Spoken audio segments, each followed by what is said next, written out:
Hello အားလုံးပဲမင်္ဂလာပါ။မမပူပေါ်အေးရမှာအားလုံးကိုပြန်လည်ပြီးတော့မှကြိုဆိုလိုက်ပါတယ်။ကျွန်တော်ဒီနေ့မှာတော့အားလုံးကိုအသိပေးရ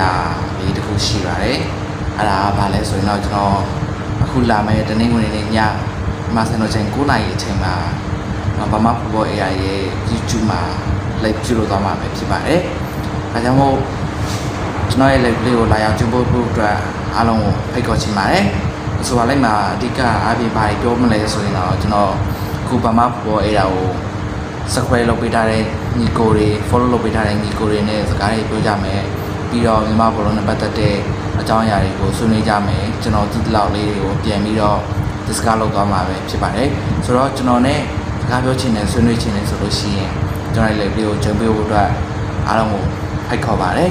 ဆိုတော့ကျွန်တော်တို့လာမယ့်ဒီနေ့ဝင်ည9:00နာရီမှာပြန်လည်ဆုံတွေ့ကြပါမယ်အားလုံးကိုကျေးဇူးတင်ပါတယ်